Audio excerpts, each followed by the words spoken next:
Tupac Shakur nunca filmou esse papel. E, por muito tempo, ninguém mais ia filmar também.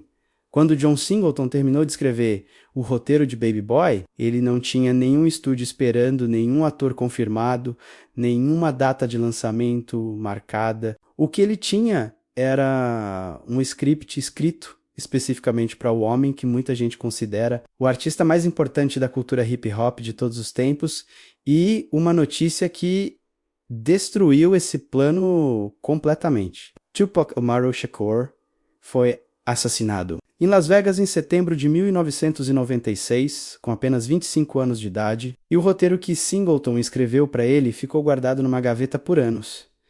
Esse é o ponto de partida de tudo, não apenas do filme, mas do que o filme representa. Baby Boy nasceu do luto, nasceu de uma amizade interrompida, de uma visão artística que quase nunca chegou ao cinema, e de um diretor que se recusou a deixar essa história morrer junto com o homem para quem ela foi criada, para entender por que isso importa. Você precisa entender o que Tupac representava no cinema naquela época. Ele tinha acabado de aparecer em Juice em 1992, tinha estrelado Poetic Justice ao lado de Janet Jackson em 1993. Tinha dado uma das atuações mais perturbadoras de toda a década em Above. The Rim em 1994.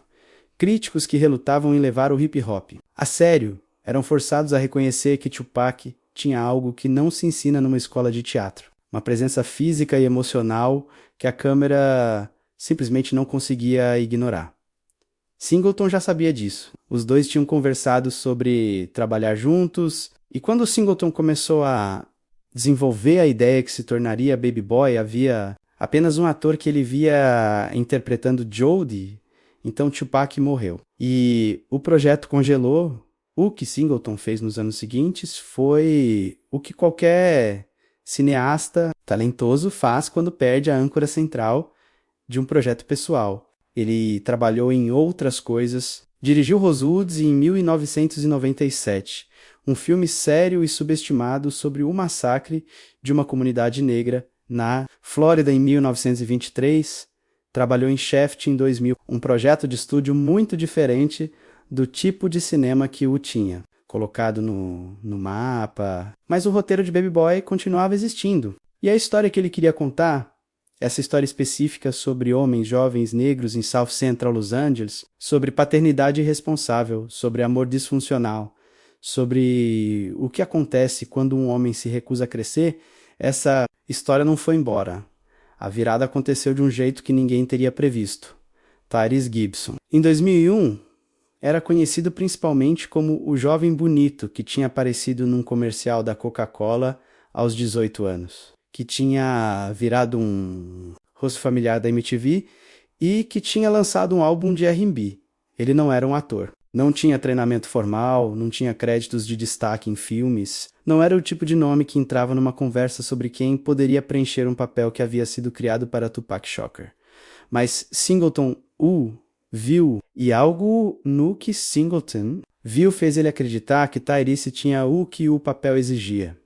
O que Singleton procurava não era um ator tecnicamente treinado. O que ele procurava era alguém que vivesse Jody, que entendesse Jody de dentro para fora, que carregasse a contradição do personagem no próprio corpo. Jody é ao mesmo tempo adorável e frustrante, sedutor e irresponsável, capaz de amor genuíno e de crueldade cotidiana. É o tipo de personagem que um ator pode facilmente estragar sendo charmoso demais ou antipático demais. Tyrese, pela própria história de vida que tinha, pelo jeito que cresceu em Watts, Califórnia, trouxe uma autenticidade que nenhuma técnica de atuação pode substituir.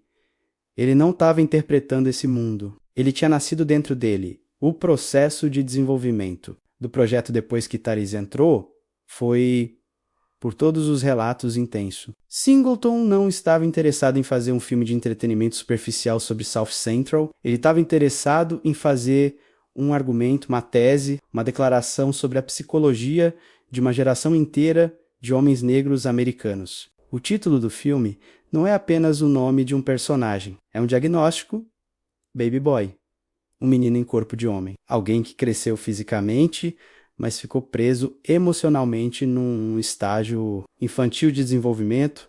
Singleton tinha pesquisado esse tema durante anos. Ele tinha lido trabalhos de psicólogos e acadêmicos que escreveram sobre as formas específicas pelas quais a cultura americana, e dentro dela a experiência histórica dos negros americanos, cria padrões de comportamento masculino que travam o crescimento emocional. A abertura do filme, que mostra um feto em posição fetal antes de revelar que é Jody, um homem adulto dormindo encolhido, não é aleatória. Singleton sabia exatamente o que estava dizendo. Desde o primeiro segundo, o filme anuncia seu argumento central, sem usar nenhuma palavra.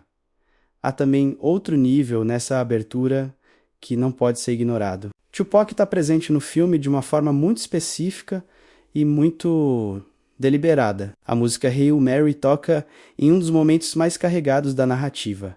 Não foi uma escolha casual. Foi um tributo pensado de um diretor para um amigo, uma forma de dizer que essa história ainda pertence, de alguma maneira, ao homem para quem foi escrita. Para quem conhece o contexto, é um momento que carrega um peso enorme. É Singleton dizendo, sem precisar dizer com palavras, eu não esqueci. Esse filme ainda é para você.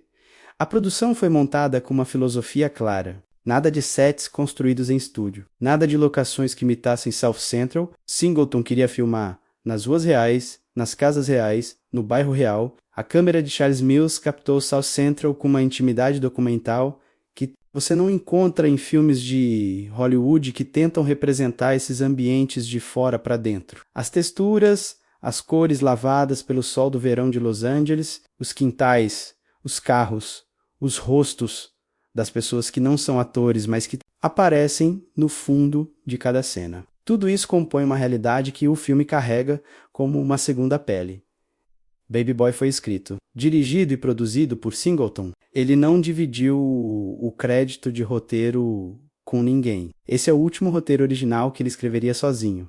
E isso diz alguma coisa sobre o quanto esse projeto era pessoal. Não era um trabalho por encomenda. Não era um filme de estúdio que ele foi contratado para dirigir. Era a história que ele precisava contar com os personagens que ele tinha criado do zero, no bairro que ele conhecia desde criança, sobre um tema que ele acreditava ser urgente e subrepresentado. No cinema americano, o elenco que ele montou ao redor de Tyrese é um dos mais subestimados da década de 2000, Taraji Pandian Henson, que anos depois se tornaria uma das atrizes mais respeitadas de Hollywood graças ao seu trabalho em Benjamin Button e na série On Pier. Fazia aqui um dos seus primeiros papéis de destaque. Snoop Dogg aparecia num papel dramático sério pela primeira vez na carreira, interpretando um vilão, que é muito mais complicado do que parece. Ving Rhames trouxe uma gravidade e uma presença física ao papel de Melvin, que ancora o filme em seus momentos mais tensos.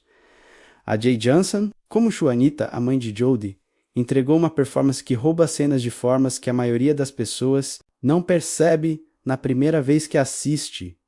Esse conjunto reunido por Singleton ao redor de um script que havia sobrevivido à morte do seu intérprete original. É o que transformou Baby Boy de um projeto pessoal de um diretor em luto numa obra, que o tempo tratou com crescente respeito. O filme foi lançado em junho de 2001, a Sony Pictures o distribuiu nos Estados Unidos, arrecadou mais de 29 milhões de dólares com um orçamento de 16 milhões, o que na época foi considerado um resultado modesto, especialmente para um filme que a Columbia havia apostado como um potencial hit de verão.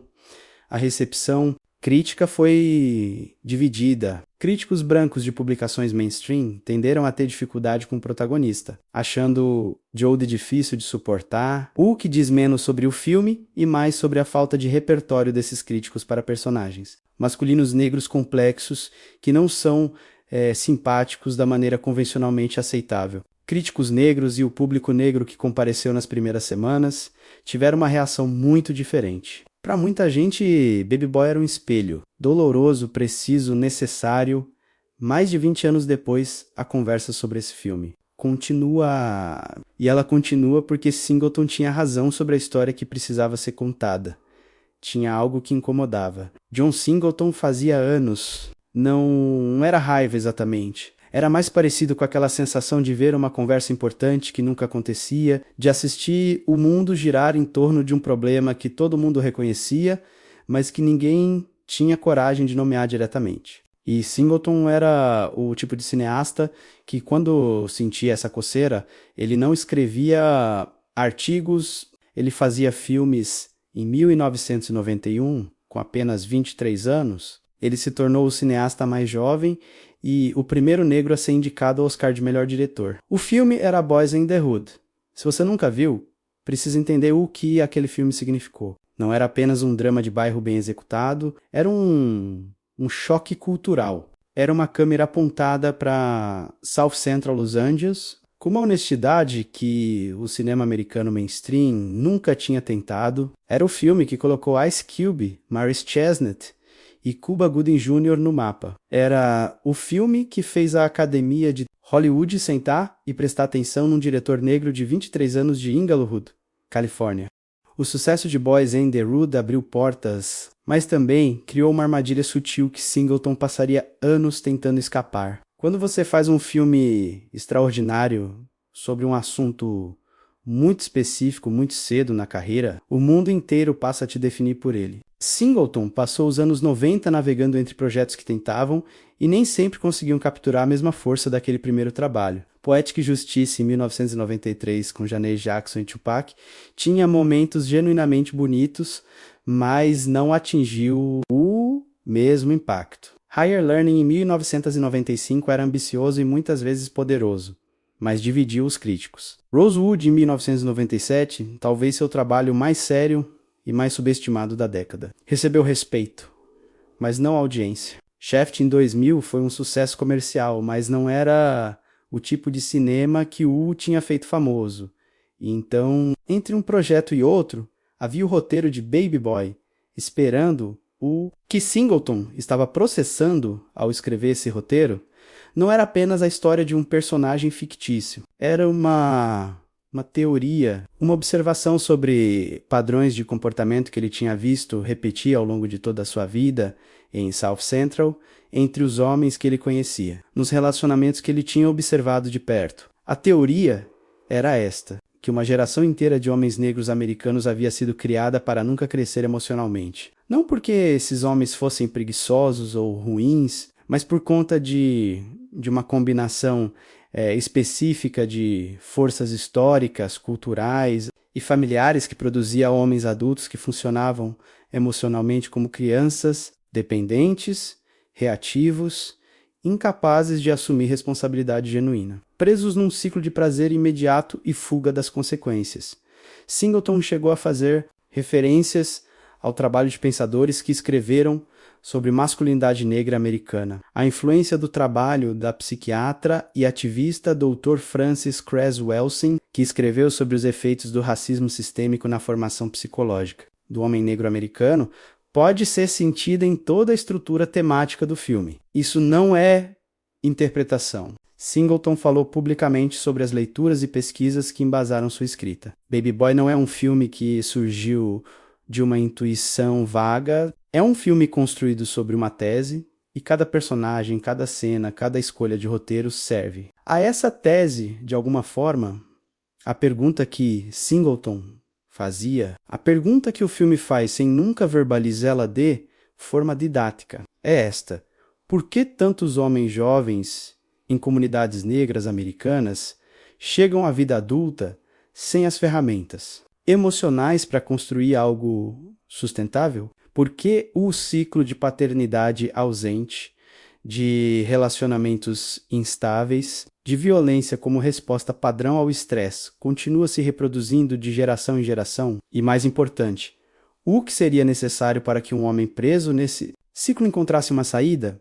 Jody é o caso de estudo. Ele não é um símbolo vazio, não é uma parábola simplificada. Ele é um ser humano completamente realizado, com contradições reais, com momentos de ternura genuína que coexistem com comportamentos que são difíceis de defender. Singleton construiu Jody dessa forma intencionalmente, porque se Jody fosse simplesmente um vilão o filme seria confortável. A audiência poderia assistir de longe e dizer, bem, esse cara é problemático, que bom que não sou assim. Mas quando Jodie é adorável, quando você ri com ele, quando você entende o amor que ele tem por Yvette mesmo enquanto ele a machuca, quando você vê a vulnerabilidade que ele esconde sob toda a performance de masculinidade, o filme se torna desconfortável da maneira certa. Você não pode assistir de longe, o filme te puxa para dentro.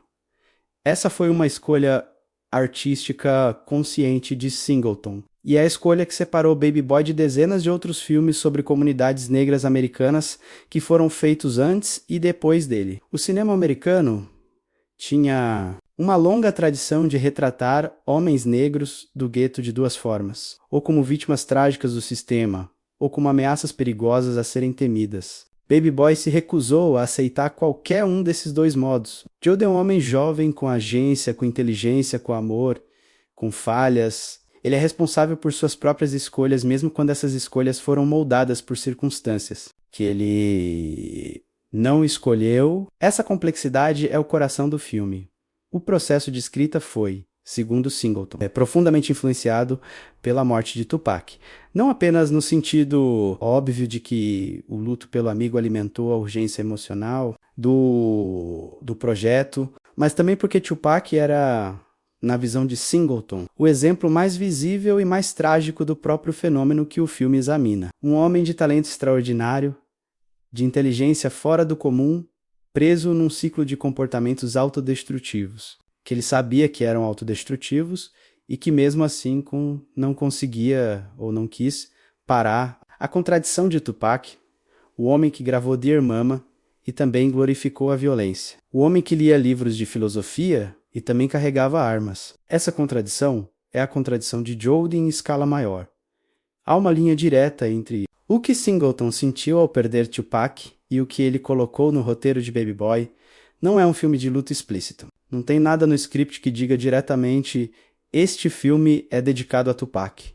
Mas quem conhece o contexto, quem sabe que esse roteiro foi escrito para aquele homem específico, ouve o filme de um jeito diferente, especialmente quando a música de Tupac entra na trilha sonora nos momentos mais carregados. Singleton também estava respondendo com Baby Boy a uma ausência no cinema negro americano da época, no início dos anos 2000. Hollywood havia absorvido e em grande parte domesticado o movimento de cinema negro independente que havia explodido nos anos 90. O mercado queria comédias românticas com protagonistas negros, queria filmes de ação com estrelas negras em papéis que poderiam ter sido escritos para qualquer raça. O que o mercado não estava pedindo era um drama longo e desconfortável sobre um jovem irresponsável de South Central, que trata as mulheres mal. Não paga as contas e tem dificuldade de assumir a paternidade dos próprios filhos. Ninguém estava pedindo esse filme. Singleton fez de qualquer jeito. Ele conseguiu o apoio da Columbia Pictures e da New Deal Productions para uma produção com orçamento de 16 milhões de dólares. Um valor modesto para um filme de estúdio americano, mas suficiente para fazer o que Singleton precisava fazer, que era filmar em South Central com um elenco e uma equipe que respeitassem o material. A Columbia cedeu ao projeto um grau de controle criativo que projetos pessoais raramente conseguem de grandes estúdios, o que fala da reputação que Singleton havia construído desde Boys and Hood. O resultado desse processo, desse luto, dessa tese, dessa recusa em fazer um filme confortável, foi um trabalho que, quando chegou às telas em junho de 2001, não sabia muito bem onde se encaixava. Não era suficientemente violento para ser um filme de gangue no sentido clássico. Não era suficientemente otimista para ser uma história de redenção convencional. Não era um filme de ação, não era uma comédia, não era um romance. Era um drama de personagem construído ao redor de uma ideia, e ideias não encaixam facilmente nas caixinhas que Hollywood usa para vender filmes, mas às vezes os filmes que não encaixam em nenhuma caixinha são exatamente os que o tempo trata melhor. E Baby Boy é prova disso. Tem um nome que a maioria das pessoas não associa com Baby Boy, mas que poderia ter mudado tudo se as coisas tivessem tomado outro rumo. Esse nome é Ice Cube, o personagem de Rodney, o ex-presidiário violento que volta para a vida de Juanita e representa a ameaça mais concreta ao universo de Jodie. Foi escrito originalmente com Ice Cube em mente. Faz todo sentido quando você pensa. Ice Cube tinha acabado de trabalhar com Singleton em Boys and the Hood 10 anos antes, interpretando o Doughboy, né? Um dos personagens mais memoráveis daquele filme. A química criativa entre os dois estava estabelecida. A credibilidade de Ice Cube para um papel como Rodney, um homem que saiu da prisão carregando violência na espinha dorsal, mas também com uma capacidade de sedução que explica por que Juanita o deixa entrar de volta na própria vida. Era inegável. Mas Ice Cube não estava disponível. Ele tinha outros compromissos, outros projetos em andamento e o timing simplesmente não funcionou. Singleton precisou encontrar outro caminho para Rodney. E o caminho que encontrou levou até um dos casting choices mais surpreendentes e mais bem-sucedidos de toda a produção.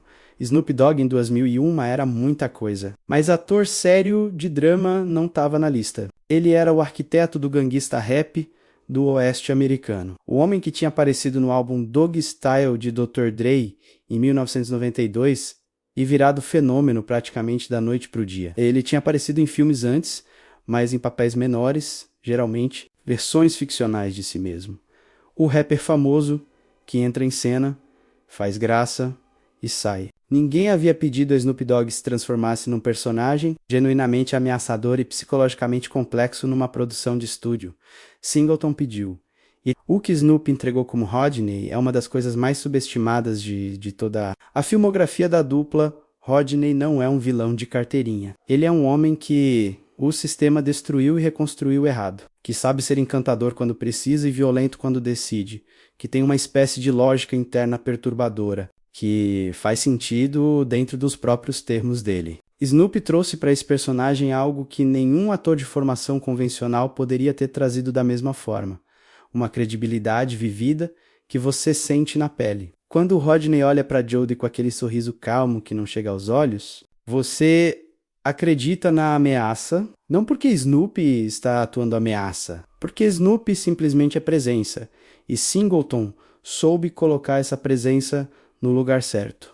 A parte mais interessante da história do casting de Snoop é que Singleton não o escolheu, apesar da falta de experiência dramática. Ele o escolheu por causa do que Snoop trazia, que experiência dramática não dá. Há um naturalismo em Snoop, como Rodney, que é quase documental, as maneiras, o ritmo de fala, a forma como ele preenche o espaço físico de uma cena, tudo isso é absolutamente orgânico. E Singleton, que construiu toda a filosofia de produção do filme em torno de autenticidade. Sabia o que estava fazendo, depois veio Tyrese, a história completa de como Tyrese Gibson foi de rosto da MTV, a protagonista de um drama de John Singleton. É mais interessante do que a versão resumida que a maioria das pessoas conhece. Tyrese cresceu em Watts, Califórnia, num dos bairros mais duros de Los Angeles. Ele não foi criado longe do universo de Jodie, ele cresceu dentro dele, ou muito perto dele. Quando tinha 18 anos, apareceu num comercial da Coca-Cola, que virou fenômeno nacional, e de repente era o jovem bonito que todo mundo conhecia, gravou músicas, fez aparições, construiu uma espécie de presença pública que não tinha muito a ver com a atuação. Singleton viu alguma coisa nele que foi além de aparência ou fama. O que ele viu, segundo os próprios relatos do processo, foi alguém que carregava a contradição de Jodie de forma natural. Alguém que podia ser ao mesmo tempo desarmante e fechado, magnético e frustrante. Tyrese fez testes para o papel, e nesses testes houve uma cena específica que selou tudo. A cena de choro. Há um momento no filme em que Jodie chora de verdade. Não o choro contido e controlado que a maioria dos atores entrega quando o script indica lágrimas, mas um choro de alguém que está se despedaçando por dentro. Nos testes, quando essa cena aconteceu, a sala ficou em silêncio. Tyrese não estava demonstrando uma técnica, estava acessando algo real. Singleton soube ali que tinha encontrado seu Jodie. O que vale documentar é que Tyrese se preparou de um jeito que combina com a filosofia geral de toda a produção. Não houve método de Stanislavski ou semanas de pesquisa em conservatórios de teatro. O que houve foi imersão no universo que ele já conhecia. Conversas com Singleton sobre quem Jodie era por dentro e uma disposição de se expor emocionalmente, de um jeito que muitos atores mais experientes teriam resistido. Baby Boy foi o filme que transformou Tyrese de celebridade em ator. E a diferença é enorme. Taraji P. Henson como Yvette é outro capítulo dessa história de casting que o tempo tratou de colocar em perspectiva. Em 2001, Taraji era uma atriz, com alguns créditos menores, completamente desconhecida para o grande público. O que ela tinha era talento bruto e uma capacidade de habitar personagens femininos complexos sem julgá-los. O que para Yvette era absolutamente essencial. Yvette poderia ter se tornado um personagem passivo, a namorada que aguenta e aguenta e aguenta. Nas mãos de Taraji, ela é muito mais do que isso. Tem uma cena específica, que será detalhada mais pra frente, em que Yvette e Jodie estão num confronto verbal que escalona para algo mais físico e mais carregado. E o que Taraji faz nessa cena com os olhos, com o corpo, com o silêncio que ela sustenta depois. É o trabalho de uma atriz que não está seguindo indicações de roteiro.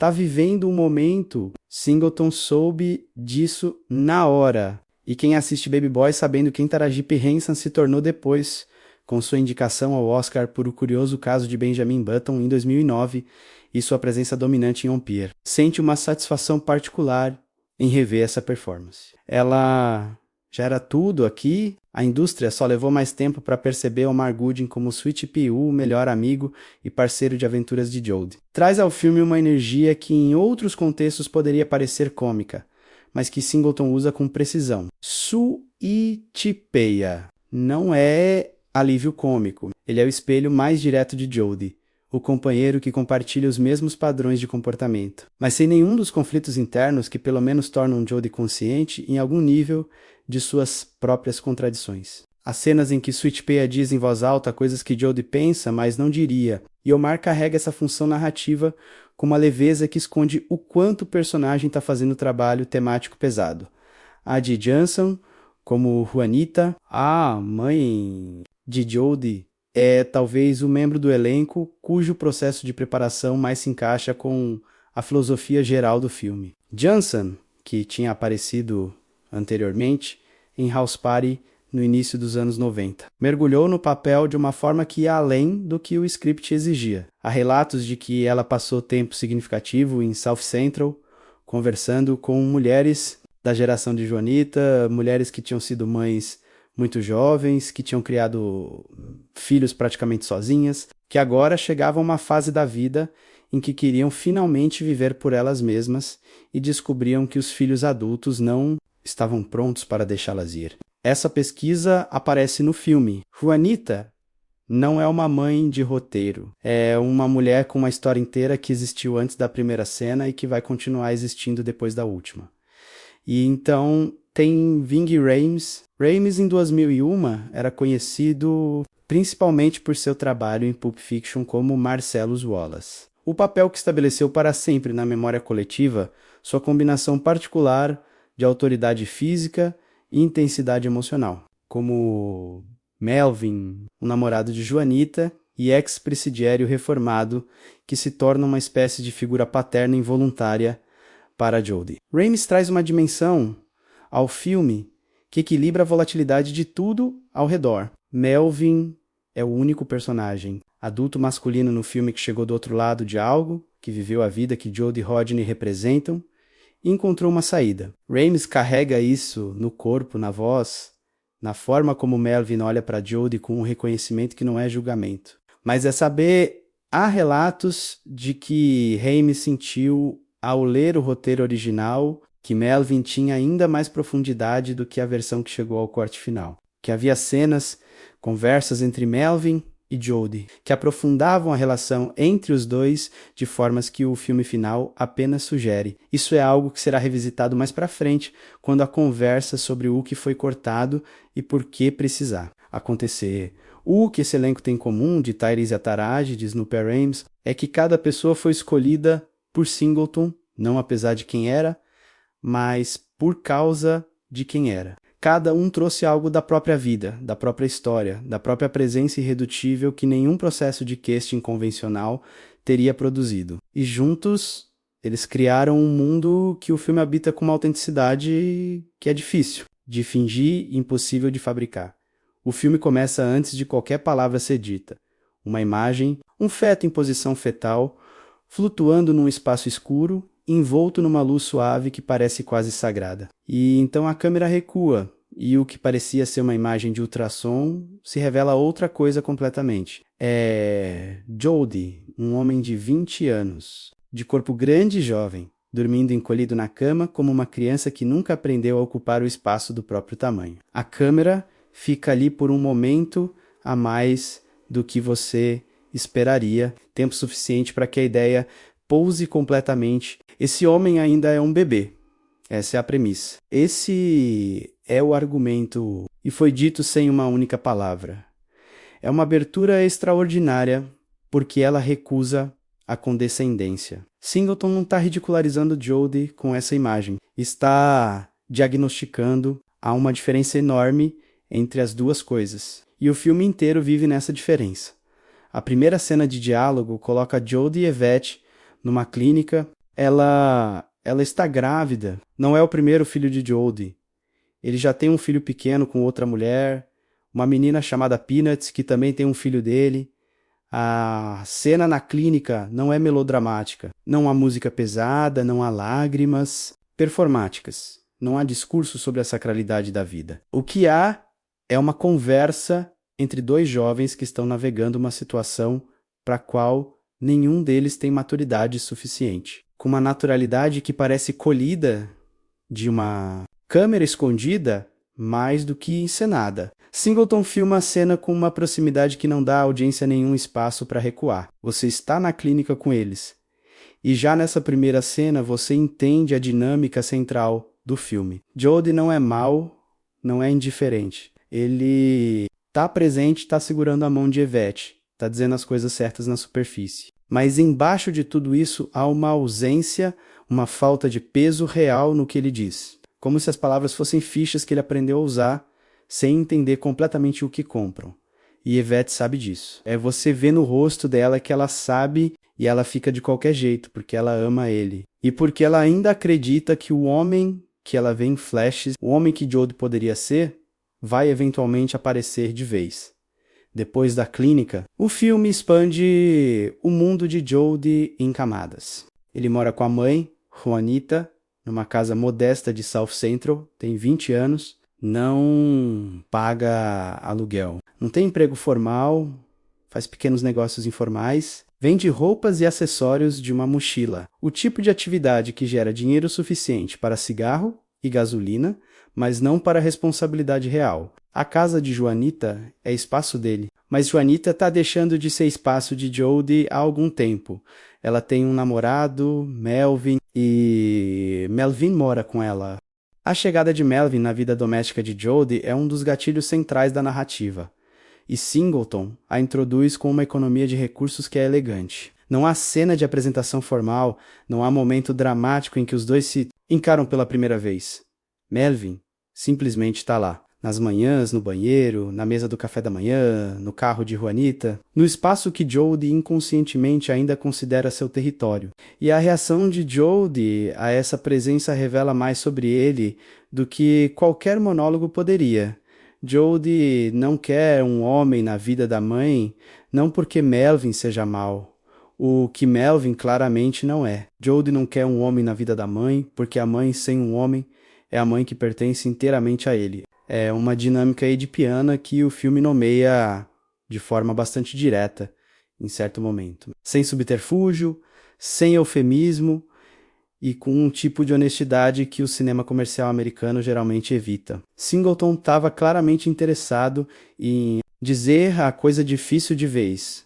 Do outro lado da vida de Jody está Yvette. Ela tem um filho dele, vive num apartamento próprio, trabalha, paga as próprias contas, funciona como adulta de uma forma que Jody simplesmente não consegue ainda. A ironia não é sutil. Yvette, a mulher que Jody trata como propriedade em muitos momentos, é o adulto mais funcional de toda a relação entre os dois. Ela tem estrutura, tem rotina, tem responsabilidade e mesmo assim ela mantém Jody órbita, deixa ele dormir lá com frequência. Tolera os padrões de comportamento que ela sabe que são. Problemáticos, a casa de Yvette é filmada de forma diferente da casa de Joanita. Há mais luz, mais ordem visual nos planos. É um espaço que uma mulher construiu com trabalho real. E a câmera de Charles Mills registra essa diferença de textura de maneira que você sente antes de conseguir articular. Esse tipo de storytelling visual é uma das coisas que separa Baby Boy de filmes similares, que dependem apenas de diálogo para transmitir informação sobre personagens. Sweetpeia entra no filme como uma extensão natural de Jodie, o amigo que existe num estado permanente, de disponibilidade para aventuras de pequena escala e decisões de grande consequência. Omar Gooding traz a esse personagem uma energia que é imediatamente legível, você entende Sweetpeia em 30 segundos de tela. Ele é o tipo de homem que acha que a vida deveria ser permanentemente engraçada e que reage à seriedade com sarcasmo. Não por maldade, mas porque a seriedade é o país que ele nunca aprendeu a visitar. As cenas de Jodie e Sweetpeia juntos têm uma autenticidade de bromance sul-californiano, que é quase etnográfica. A gíria, os gestos, o ritmo das conversas. O humor de quem cresceu junto e não precisa terminar as frases, mas Sweetpeia carrega. Debaixo de toda essa leveza, uma volatilidade que o filme deixa visível desde cedo. Ele reage a insultos com uma rapidez que sugere acúmulo, com uma disposição para escalona. Situações que em outros contextos seria clínica, mas aqui é apenas o modo padrão de operação de um homem que aprendeu que fraqueza é perigosa. Há uma cena no início do filme em que Sweetpeia e Jodie estão num bairro diferente do deles, num encontro que deveria ser simples. E a maneira como a tensão sobe e se resolve, ou quase não se resolve, estabelece o tom de uma narrativa que sabe que violência não está nunca mais de um mal-entendido de distância. South Central que o filme mostra não é o South Central do imaginário de noticiário, aquele espaço abstrato de estatísticas de crime e imagens aéreas de helicóptero. É um bairro com temperatura, com um cheiro quase palpável, com uma rotina diária que tem seus próprios ritmos e seus próprios códigos. As ruas reais onde Singleton filmou, as casas reais, os carros reais, os rostos das pessoas reais que aparecem em plano de fundo, tudo isso compõe um documento visual de um lugar e de um momento que o cinema raramente capturou com essa especificidade. A decisão de filmar inteiramente no local não foi apenas estética, foi política. Foi uma declaração de que esse bairro e essas pessoas mereciam ser filmados com a mesma atenção e o mesmo respeito que qualquer outro ambiente receberia numa produção de estúdio. Não houve nenhum South Central de mentira construído num backlot da Columbia. Havia o South Central real, com toda a sua complexidade e toda a sua beleza particular, capturado pela câmera de Charles Mills, com uma intimidade que exigiu que a equipe de produção se tornasse parte da paisagem antes de começar a filmá-la. O primeiro ato do filme termina com um mundo de Jodie completamente estabelecido. Você sabe quem ele é, onde ele mora, com quem ele se importa, do que ele tem medo. O que ele quer e o que ele não consegue admitir que quer. Você conhece as mulheres em sua vida, a mãe que ele precisa soltar e não consegue, e a namorada que ele precisa valorizar e não sabe como. Você conhece os amigos que o mantêm preso nos mesmos padrões e o homem mais velho que representa a única rota alternativa visível. Então, quando o segundo ato começa, Singleton aperta o parafuso, porque conhecer os personagens é uma coisa. Ver o que acontece quando o mundo que eles construíram ao redor de si mesmos começa a rachar. Isso é o filme. Tem uma cena em Baby Boy que resume o relacionamento inteiro de Jodie e Yvette em menos de 2 minutos. Jodie está deitado na cama, de Yvette relaxado, confortável, no espaço dela como se fosse o espaço dele. Yvette entra, tá cansada, trabalhou o dia inteiro, quer descansar. E Jodie começa a falar, a fazer piada, a puxar ela de volta pro modo dele, pro ritmo dele, pro mundo que gira em torno das necessidades dele. E Yvette sorri, apesar de tudo. Apesar do cansaço, apesar de saber exatamente o que está acontecendo. Ela sorri porque ama esse homem. E porque esse sorriso é tanto uma rendição quanto uma escolha. Singleton filma esse momento sem comentário, sem música que diga como você deve se sentir. Sem corte dramático que sublinhe a ironia. Apenas a câmera, os dois e o espaço entre eles que está cheio de coisas que nenhum dos dois consegue dizer diretamente. Esse é o centro emocional do filme. Não a violência, não os conflitos com Rodney, não a tensão com Melvin. O centro é esse relacionamento, essa coisa complicada e real que Jodie e Yvette têm, que é ao mesmo tempo o melhor e o pior de cada um deles. Jodie ama Yvette. Isso é importante dizer com clareza porque o filme não deixa dúvida sobre isso. Não é um amor perfeito, não é um amor maduro, não é um amor que ele sabe expressar de maneiras saudáveis e consistentes, mas é real. As cenas em que você vê Jodie olhar para Yvette com uma ternura que não é performance, que não está sendo exibida para ninguém, que simplesmente existe. E Therese Gibson, que poderia ter jogado Jodie inteiramente como o cara problemático que frustra a audiência, encontrou nesses momentos de ternura o equilíbrio que torna o personagem humano ao invés de apenas insuportável. O problema não é a ausência de amor. O problema é o que Jodie faz com esse amor, ou melhor, o que ele não faz. Ele o usa como substituto para todo o resto, como se amar Yvette fosse suficiente para compensar a infidelidade, a irresponsabilidade, o controle, a recusa em construir algo concreto ao lado dela. Como se o sentimento em si fosse a moeda do relacionamento, independente das ações que o deveriam acompanhar. E aqui o filme faz algo que muito poucos dramas românticos têm coragem de fazer. Ele mostra como o amor genuíno pode coexistir com comportamento genuinamente destrutivo, sem absolver nenhum dos dois lados e sem condenar nenhum dos dois lados de maneira simplista. Jodie machuca Yvette e a ama ao mesmo tempo. Yvette sabe que está sendo machucada e fica de qualquer jeito. Nenhuma dessas duas realidades cancela a outra. Ambas são verdadeiras simultaneamente. E é nessa simultaneidade que a vida emocional real das pessoas geralmente existe. A cena mais difícil do filme entre os dois, aquela que muitos críticos escolheram como o ponto de maior desconforto, envolve uma escalada de conflito que vai de verbal para físico, de uma forma que o filme não romantiza, mas também não resolve com facilidade narrativa. Singleton filma esse momento com uma câmera que não recua, que não corta para algo mais fácil de assistir, que insiste em mostrar a coisa acontecendo em tempo real, é desconfortável da maneira mais intencionalmente honesta possível. Não a música de suspense, não há corte de reação que diga à audiência como processar o que está vendo. Há apenas a cena com todo o seu peso. E a câmera que recusa o conforto do recuo, o que Taraji P. Henson faz nessa cena. E nas cenas que vêm imediatamente depois, é o trabalho mais notável do filme inteiro, porque a tentação para qualquer atriz nesse momento seria jogar a vítima de maneira total, de transformar Yvette em símbolo de sofrimento feminino, de fazer a audiência sentir pena de uma forma que fechasse o personagem num único estado emocional. Taraji não faz isso. O que ela faz é mais complexo e mais verdadeiro. Yvette, depois desse momento, ainda é Yvette. Ainda tem orgulho. Ainda tem raiva. Ainda tem amor. Ainda tem a capacidade de tomar decisões que são dela, que emergem de quem ela é, e não apenas de reações ao que Jodie fez. Ela não se torna vítima, permanece sujeito da própria história mesmo nas circunstâncias mais difíceis.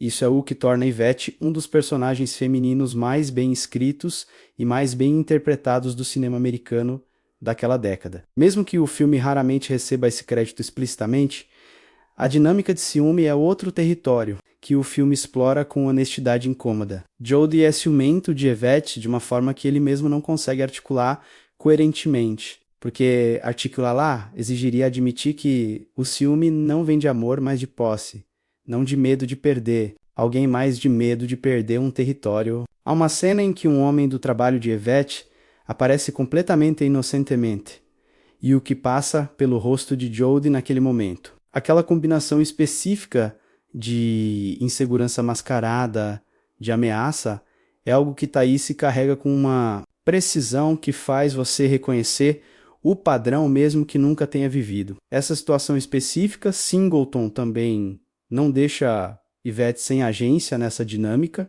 Há momentos em que ela usa o ciúme de Jodie deliberadamente, em que ela sabe que uma certa informação vai produzir uma certa reação e escolhe entregar essa informação de qualquer jeito, não por maldade, mas pela razão muito humana de que às vezes a única forma que alguém tem de se sentir importante para outra pessoa é provocando uma reação emocional. Qualquer que seja, os dois estão presos num sistema de causa e efeito emocional que nenhum deles criou sozinho e que nenhum deles consegue desmontar sozinho.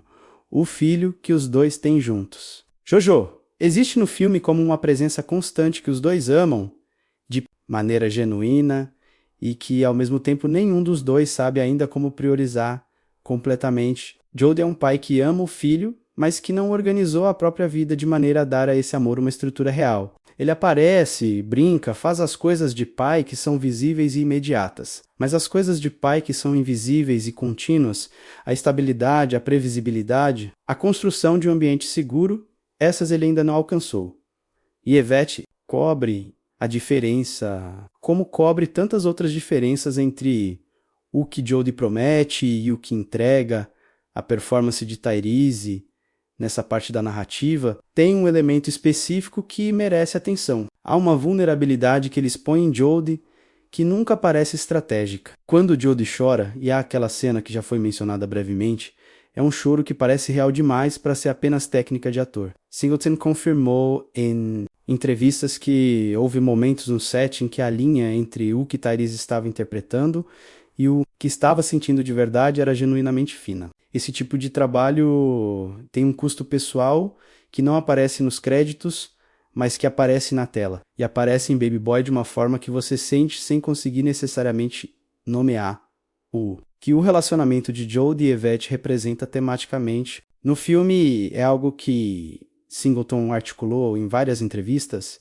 Não é uma história sobre um homem ruim e uma mulher boa. É uma história sobre dois jovens que foram moldados por circunstâncias que nenhum deles escolheu. Que têm padrões de comportamento que aprenderam antes de ter vocabulário para questioná-los e que estão tentando, cada um à sua maneira e com as ferramentas limitadas que têm, construir algo que vale a pena num ambiente que não os preparou para essa construção.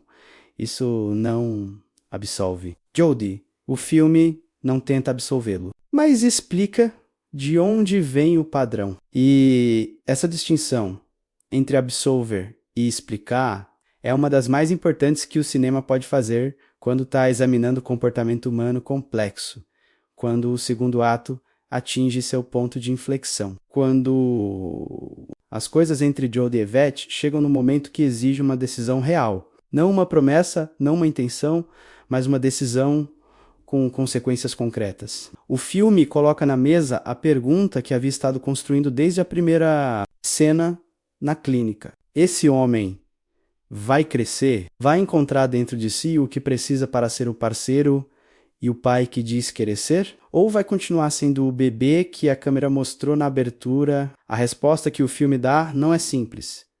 Nunca foi simples. E é exatamente por isso que ainda vale assistir. Há um momento no filme em que Melvin está sentado à mesa da cozinha de Joanita, tomando café, lendo o jornal, simplesmente existindo naquele espaço com uma calma que parece quase provocativa. Jodie entra e os dois se olham. Não há diálogo nesse momento. Não é necessário. O que existe entre eles naquele silêncio é uma conversa inteira sobre poder, território, masculinidade e a diferença entre quem Jodie é agora e quem ele teria que se tornar para ocupar o espaço que Melvin ocupa com tanta facilidade. Ving Rhames não precisa de palavras para fazer Melvin falar. É uma das qualidades mais raras que um ator pode ter, e Rhames a usa aqui com uma precisão que você só percebe completamente na segunda ou terceira vez que assiste ao filme.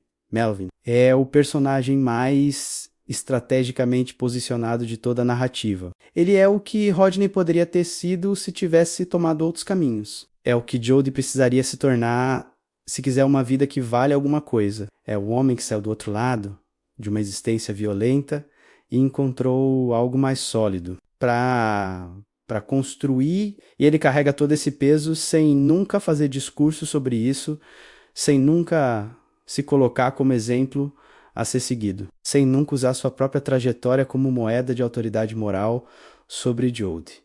A contenção de Melvin é intencional. E é sábia, porque um Melvin que pregasse seria fácil de ignorar, um Melvin que apenas existisse, que apenas fosse o que é na presença de Jodie sem pedir reconhecimento por isso, é impossível de ignorar da forma certa. Jodie não pode simplesmente descartar Melvin como um velho tentando dar lição, porque Melvin não está dando lição nenhuma, está apenas vivendo, e essa vida, essa estabilidade, esse amor real e funcional que Melvin tem com Juanita é uma acusação silenciosa e constante contra o modo de Jodie existir.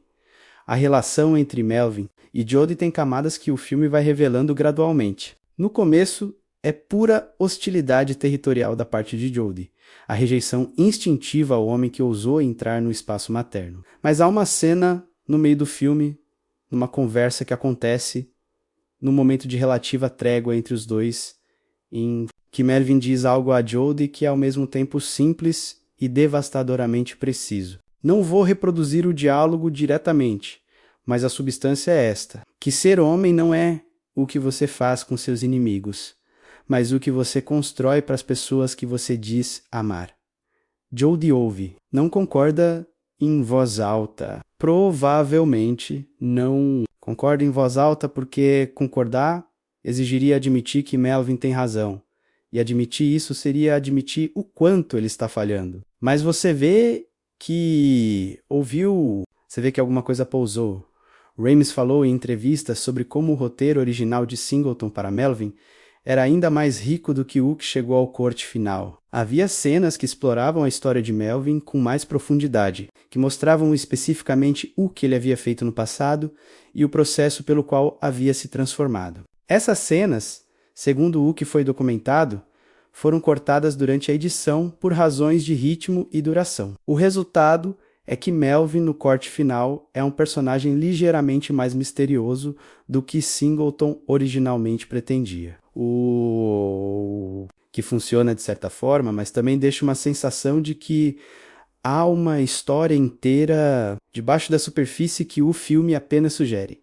Isso não é uma falha fatal. É uma consequência das inevitáveis negociações entre a visão de um diretor e as exigências práticas de uma produção de estúdio. Mas é uma perda real. E quem assiste Baby Boy com atenção às vezes sente que Melvin merecia mais tempo de tela do que recebeu. Juanita, do outro lado, recebe tempo de tela suficiente para que a Jay Johnson construa algo memorável e genuinamente comovente. A Jay Johnson tem uma das tarefas mais difíceis do elenco inteiro, porque Juanita ocupa uma posição narrativa que é fácil de tornar esquemática. Ela é a mãe. No cinema americano, a mãe geralmente é ou santa ou vilã, ou porto seguro incondicional, ou a fonte de todo o trauma. Singleton e Jensen se recusaram a aceitar qualquer um desses dois modos.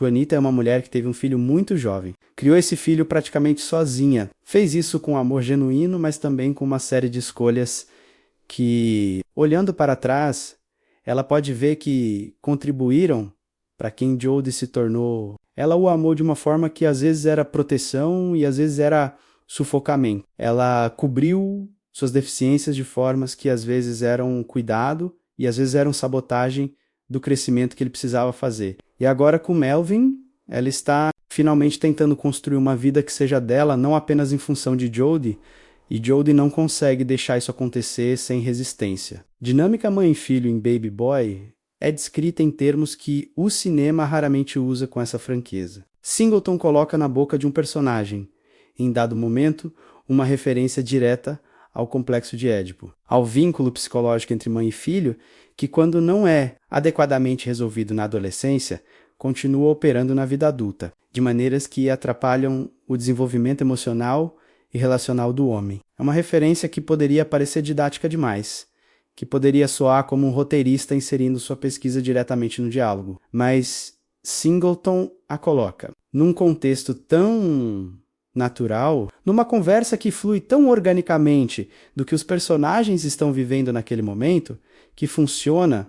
Há uma cena entre Juanita e Jodie, perto da virada do segundo ato, que Jay Johnson e Tyrese Gibson jogam com uma abertura emocional que é difícil de assistir sem sentir algo se movendo dentro do peito. Juanita está tentando dizer algo que precisava ter sido dito há anos. Jodie está ouvindo com toda a resistência de alguém que sabe que a mensagem é verdadeira e que a verdade vai exigir que ele mude. O que a cena capta, o que esses dois atores encontram juntos naquele momento, é a coisa mais rara no cinema. Uma conversa entre mãe e filho adulto que soa completamente real, completamente não ensaiada, completamente humana. A Jay Johnson preparou essa cena de um jeito que vale mencionar. Ela tinha passado tempo significativo conversando com mulheres reais de South Central sobre a experiência de ser mãe de filhos homens em contextos de ausência paterna, sobre o equilíbrio impossível entre proteger e soltar, sobre a culpa de perceber anos depois que algumas formas de amor também foram formas de controle. Essa pesquisa vive nela durante toda a cena, não como informação exibida, mas como substância que fundamenta cada escolha que ela faz.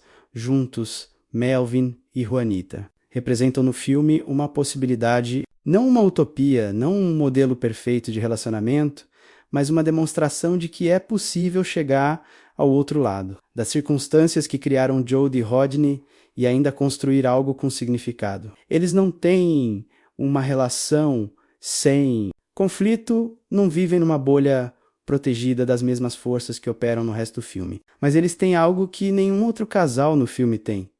A capacidade de estar presente um para o outro de forma consistente, de escolher a construção em vez da destruição quando as duas opções estão disponíveis, né? Para Jodie assistir a isso. De perto, é simultaneamente irritante e instrutivo. Irritante porque a presença de Melvin exige que ele se veja. Instrutivo porque, mesmo que ele não admita, a existência de Melvin prova que o outro caminho é real, que não é apenas conversa, que dá para chegar lá, que o destino não está fixado. Essa é a função mais importante que Melvin cumpre no filme. Não como antagonista de Jodie, não como ameaça, mas como prova viva de que crescimento é possível. É silenciosa, indireta, é às vezes exasperante para Jodie e às vezes quase invisível para a audiência. Mas está lá, funcionando em todo momento que Melvin aparece na tela. E quando o filme chegar ao seu ponto mais violento e mais consequente, será a existência dessa prova silenciosa que vai importar mais do que qualquer confronto ou qualquer discurso. Snoop Dogg entra no filme pela primeira vez e o ar muda. Não é exagero. É uma observação técnica sobre o que acontece com a dinâmica visual e emocional de qualquer cena.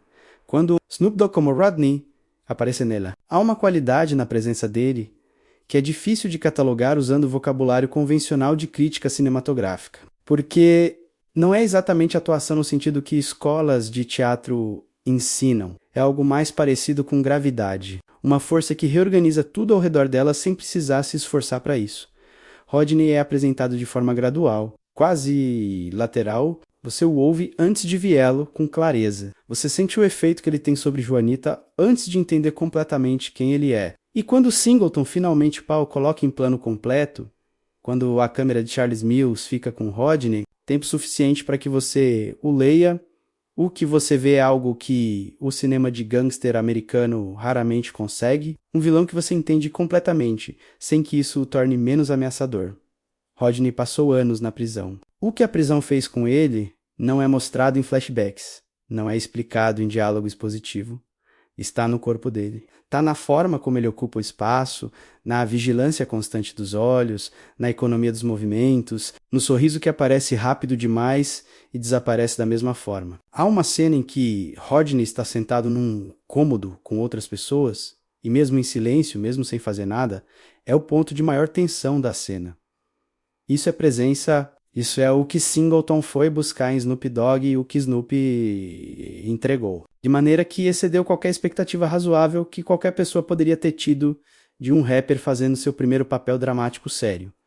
A decisão de escalar Snoop foi, segundo o próprio Singleton, baseada numa convicção simples, que credibilidade não pode ser fingida para uma audiência que conhece o original, o público que foi ver Baby Boy em 2001, especialmente o público negro do sul da Califórnia para quem o filme foi feito em primeiro lugar. Conhecia Snoop Dogg, conhecia a história dele, a credibilidade da rua que ele carregava, os problemas legais que havia enfrentado no começo da carreira, o universo do qual ele vinha colocar Snoopy como Rodney era uma jogada que operava em 2 níveis simultâneos dentro do filme, como performance dramática, e fora do filme, como declaração de autenticidade cultural, a audiência certa leu os 2 níveis ao mesmo tempo. E o resultado foi uma espécie de verossimilhança, aumentada que nenhum ator de formação convencional poderia ter produzido daquela forma específica.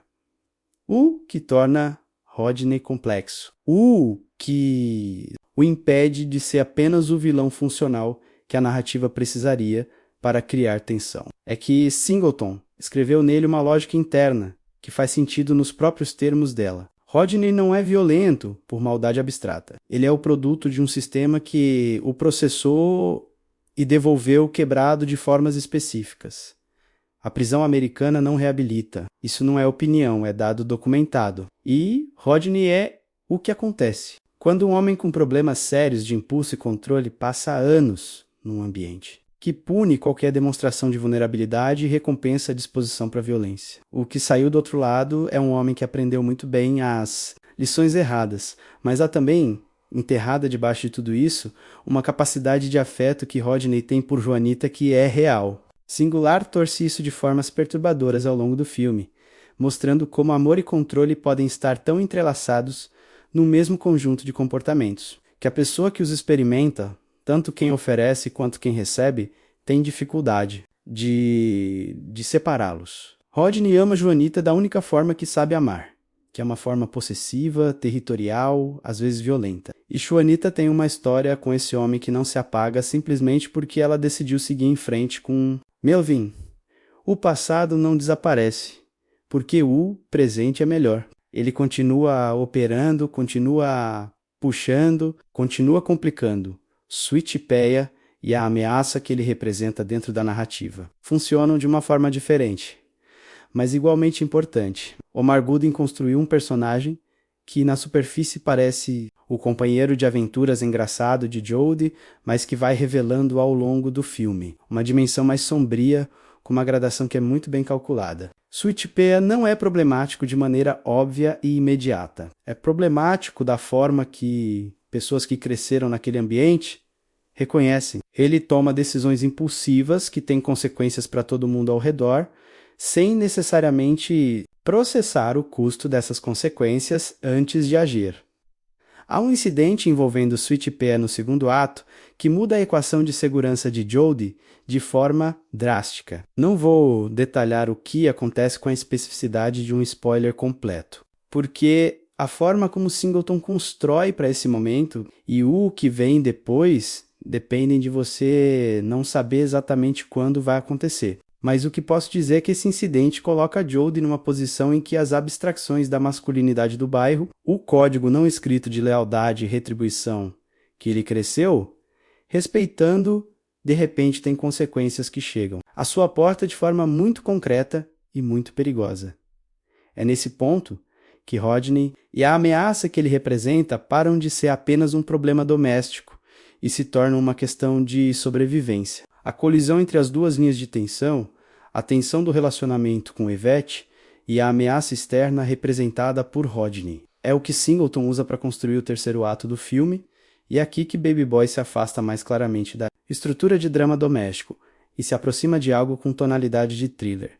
A sequência do clímax, que envolve Rodney, Jodie e o interior da casa de Yvette, é filmada com uma contenção que, na verdade, aumenta o peso do que está acontecendo. Singleton não usa a gramática visual do cinema de ação para essa cena. Não há câmera lenta estilizada, não há música de tensão que prepare a audiência para o que vem. Há apenas uma situação que chegou num ponto sem retorno. 2. Homens no mesmo espaço e a câmera que observa com a frieza de quem sabe que não há como parar o que vai acontecer. O que Jodie faz nessa sequência é o ato mais decisivo do filme. É o momento em que ele age, de verdade, sem hesitação e sem a possibilidade de fingir que não foi ele quem fez aquela escolha. E o que Singleton faz com esse momento no roteiro é recusar a resolução fácil.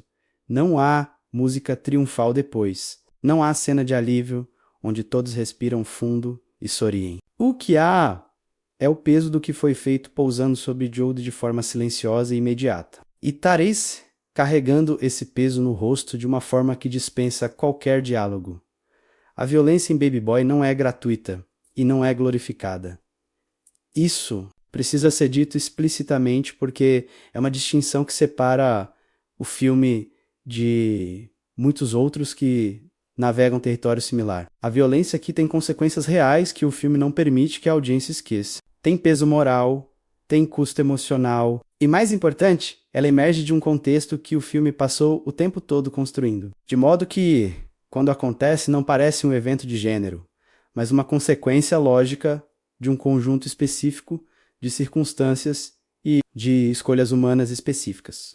Rodney, como personagem, termina o filme de uma forma que não é vitória nem derrota no sentido convencional desses termos. O que acontece com Rodney é uma resolução que carrega a complexidade que o personagem mereceu durante todo o filme. Você não sente satisfação simples com o destino dele. Você sente o peso de um homem cujo destino foi escrito por forças muito maiores do que suas próprias escolhas, mesmo que suas próprias escolhas tenham sido parte da equação.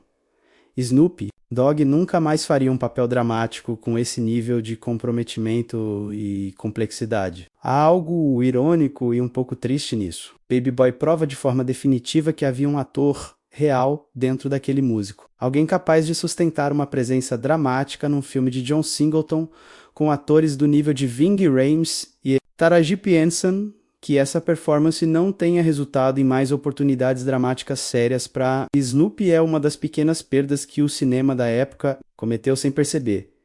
Há uma coisa que o cinema americano de estúdio faz muito mal, quando tenta retratar comunidades negras urbanas. E é um problema de som antes de ser um problema de imagem.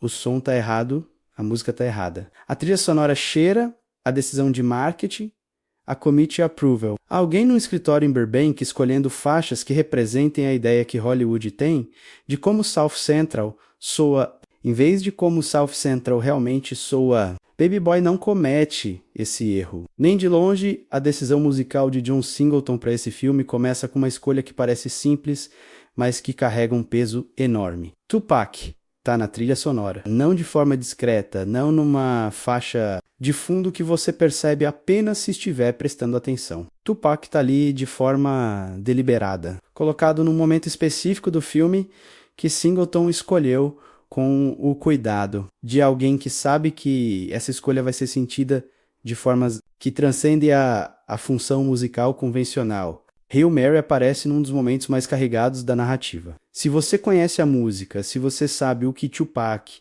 estava dizendo naquela faixa, se você entende o contexto em que ela foi gravada, poucos dias antes de sua morte, durante um período em que ele sabia que estava vivendo numa periferia de perigo real, então a escolha de Singleton de colocar lá, exatamente ali no filme, faz toda a diferença. Não é nostalgia, não é homenagem decorativa, é uma declaração de que a história que está sendo contada tem conexão direta com o homem que deveria tê-la contado, e que essa conexão não foi cortada pela morte, mas apenas transformada em algo diferente, mais permanente, mais silencioso. David Arnold compôs a trilha original do filme. Arnold é um compositor britânico que, na época, era mais associado com franquias de grande escala, tendo trabalhado nos filmes de James Bond com Pierce Brosnan, mas que aqui entregou algo completamente diferente do seu trabalho habitual.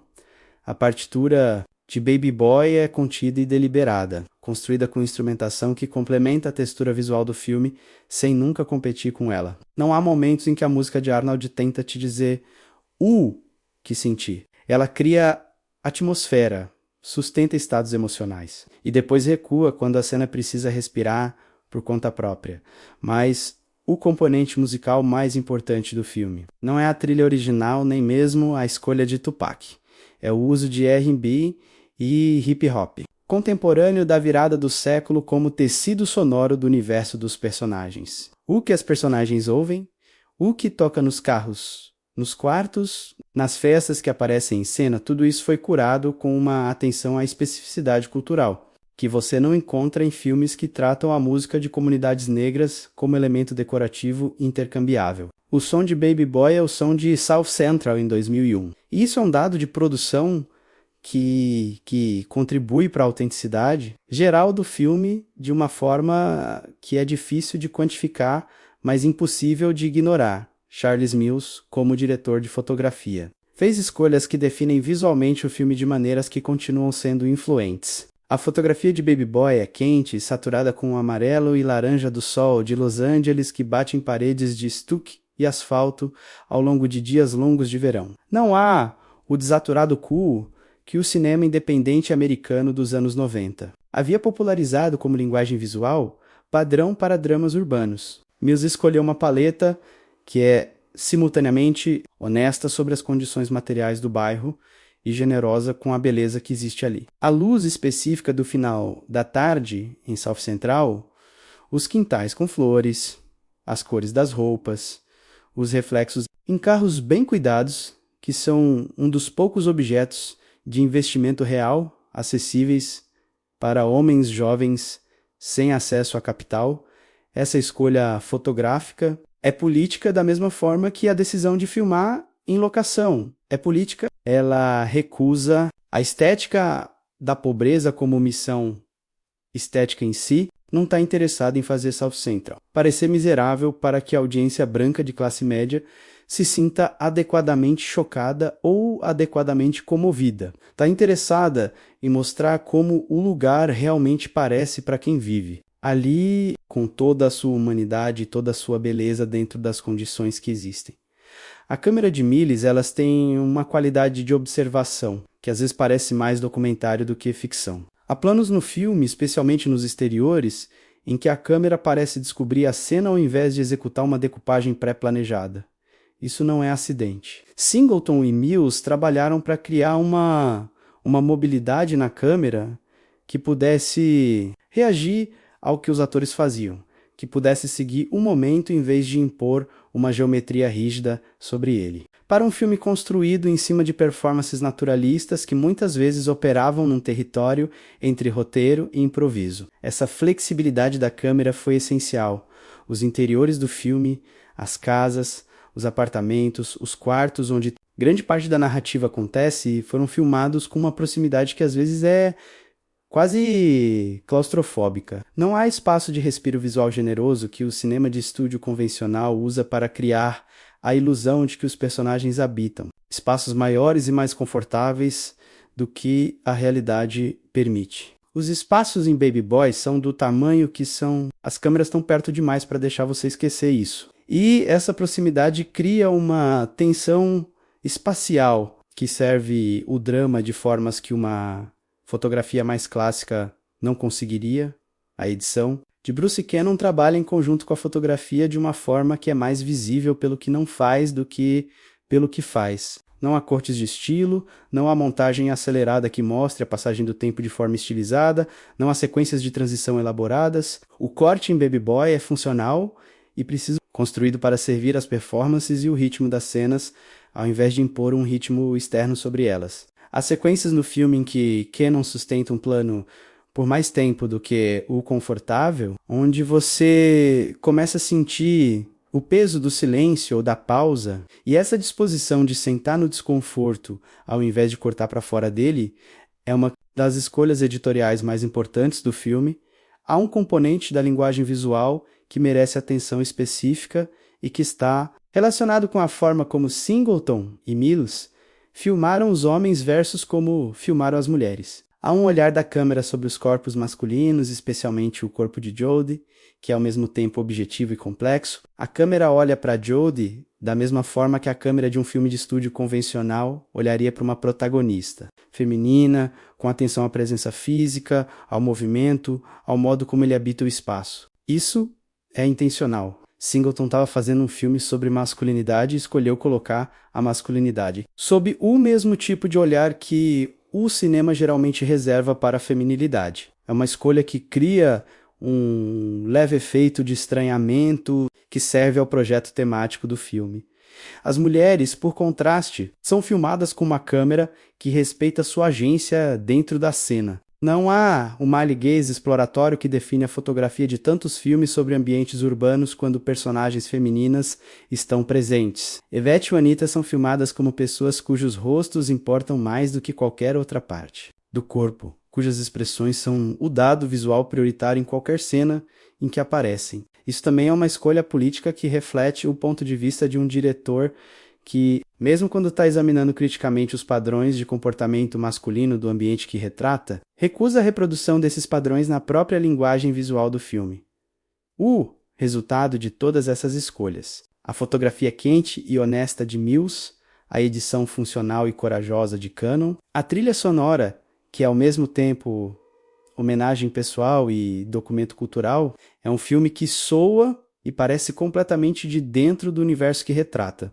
Não, a distância de produção, não há o verniz que os estúdios geralmente aplicam mesmo em projetos que pretendem ser realistas. Baby Boy é filmado de dentro para fora, e isso se sente em cada frame. O filme começa com um feto, e não começa assim por acidente. Essa imagem, que dura talvez 10 segundos antes de revelar que é Jodie dormindo encolhido numa cama de adulto, é a declaração de tese mais compacta que John Singleton poderia ter feito. Ela diz tudo antes que uma única palavra seja pronunciada. Esse homem ainda está dentro de algo que deveria ter saído há muito tempo. Ainda está em posição de dependência. Ainda está esperando que o mundo o nutra em vez de começar a se nutrir sozinho. Ainda é, em algum nível fundamental e psicológico que o filme vai passar 2 horas examinando, um bebê.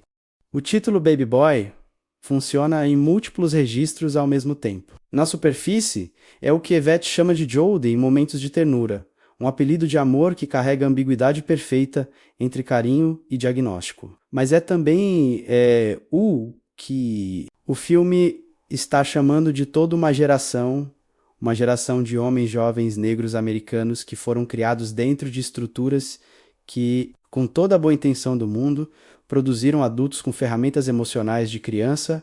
Singleton pesquisou esse tema com uma seriedade que vai além do que a maioria dos cineastas coloca em projetos pessoais. Ele chegou a referenciar publicamente a influência do pensamento de Dr. Frances Cress Welsing, psiquiatra e ensaísta negra americana que passou décadas escrevendo sobre os efeitos do racismo sistêmico na construção da identidade masculina negra. O argumento central de Welsing, que o racismo opera não apenas através de estruturas econômicas e políticas, mas também através da psicologia, moldando a maneira como homens negros desenvolvem ou deixam de desenvolver certos aspectos da maturidade emocional. Está incorporado na estrutura de Baby Boy de uma forma que não precisa ser declarada, explicitamente porque está na própria arquitetura de cada personagem masculino do filme.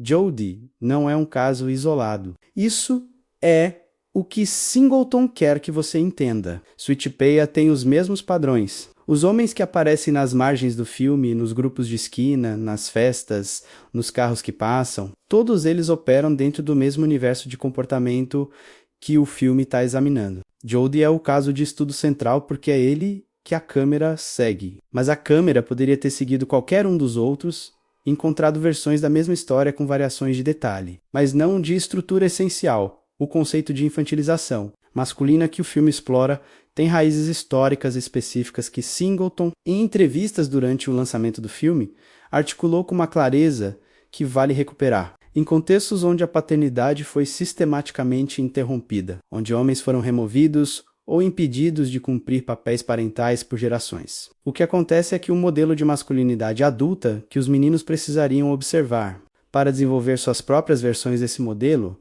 simplesmente não está disponível. O que está disponível são versões da masculinidade que enfatizam força física, domínio sexual, lealdade tribal e uma hostilidade performática à vulnerabilidade, que é, na verdade, uma forma de vulnerabilidade não processada.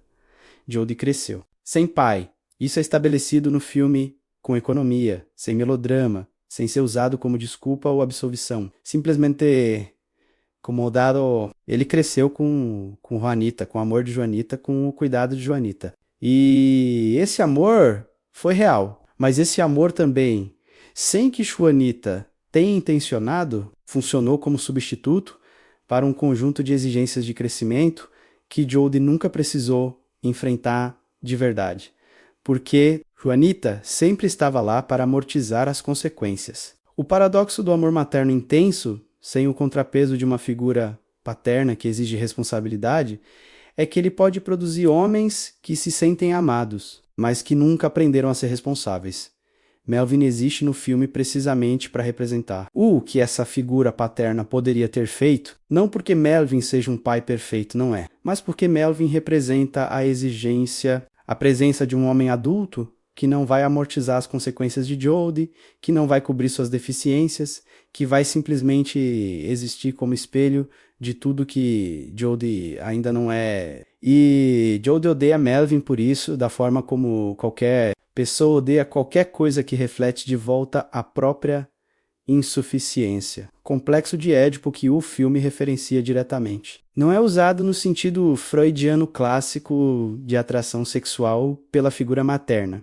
É usado num sentido mais amplo e mais cotidiano. O vínculo entre mãe e filho, que quando não é adequadamente rompido na adolescência, continua, operando na vida adulta como um laço de dependência que impede o crescimento. Jodie não quer que Juanita tenha uma vida própria, porque a vida própria de Juanita é a prova de que ela não o precisa mais da forma que ele precisa ser precisado. E se ela não o precisa, quem o precisa? Que tipo de homem ele é?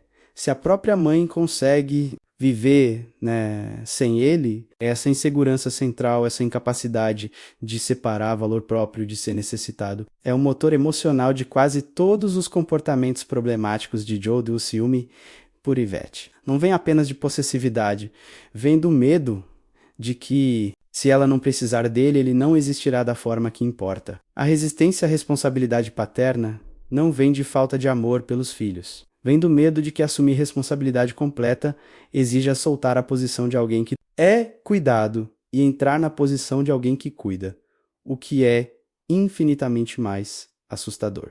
Singleton construiu o arco de Jodie ao longo do filme, com uma progressão que é sutil a ponto de quase ser imperceptível, até que você olha para trás e percebe o quanto ele se moveu. No início do filme, Jodie está completamente dentro da casca, reativo, dependente, incapaz de sustentação emocional real, mas ao longo da narrativa, pressionado pelas circunstâncias, pelos confrontos com Melvin, pelas crises com Yvette, pelo evento violento que força uma decisão real, sem espaço para ambiguidade, alguma coisa nele começa a rachar. Não se resolve de forma limpa. Não há momento único de iluminação em que Jodie de repente se torna maduro.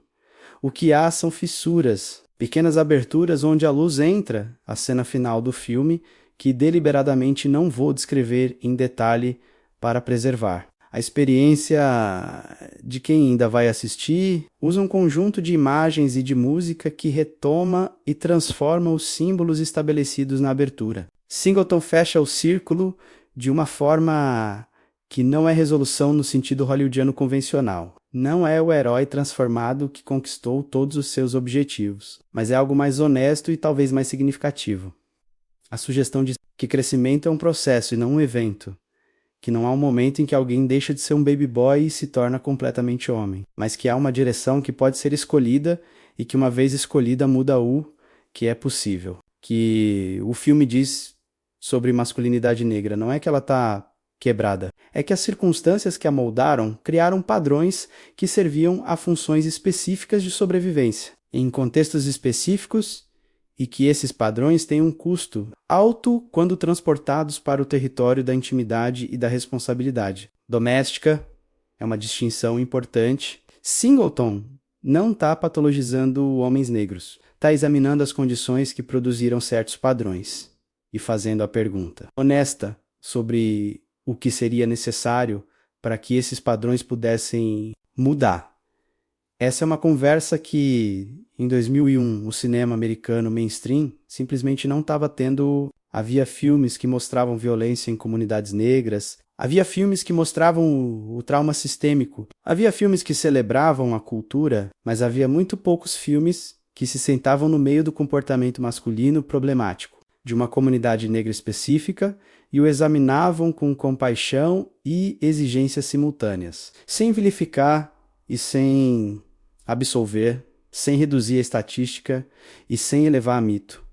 Baby Boy fez isso. É por isso que o filme foi desconfortável para tanta gente. Quando saiu... É por isso que dividiu as reações de críticos e audiências de maneiras que simplesmente não acontecem com filmes, que se contentam com uma perspectiva mais segura e menos complicada. E é por isso que a conversa sobre esse filme não parou em 2001, mas continuou crescendo nas 2 décadas e meia seguintes, alimentada por cada nova geração que o descobre e reconhece que as perguntas que Singleton fez ainda estão abertas, ainda são urgentes, ainda não foram respondidas de forma satisfatória pelo cinema. Pela cultura ou pela sociedade, você não assiste Baby Boy e sai com respostas. Sai com perguntas melhor formuladas. E às vezes no cinema, como na vida, isso é a coisa mais valiosa que alguém pode te dar.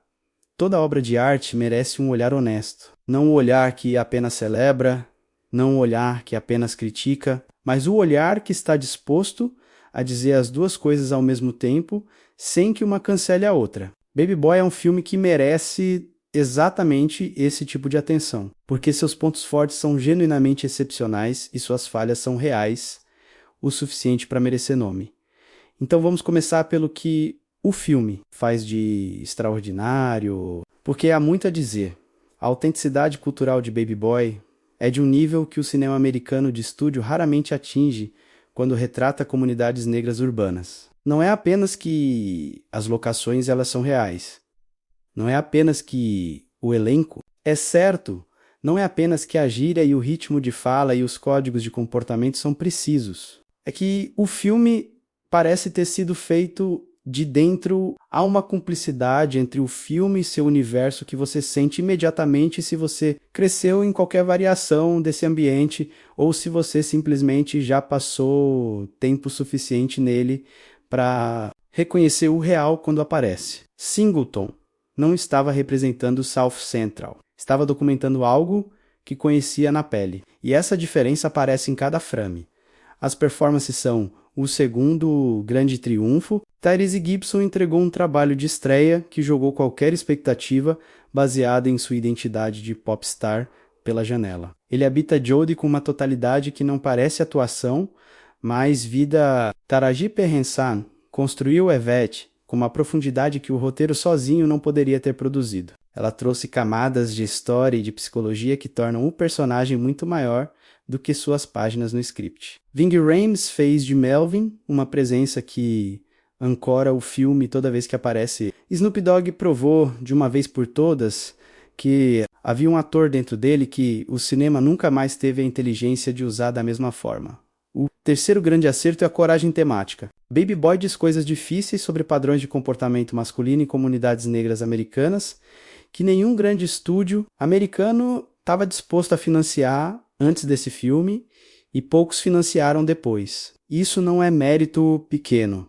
Em Hollywood, coragem artística tem custo real, projetos desconfortáveis são difíceis de vender, para executivos que precisam de conceitos que caibam em uma frase de elevador. Singleton tinha reputação suficiente para proteger esse projeto, e usou essa reputação sem hesitar.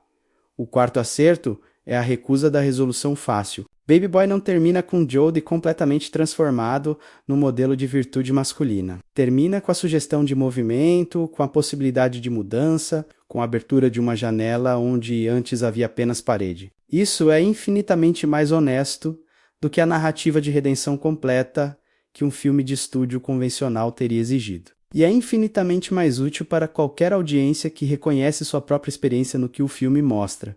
Mas agora as falhas, porque elas existem e precisam ser nomeadas.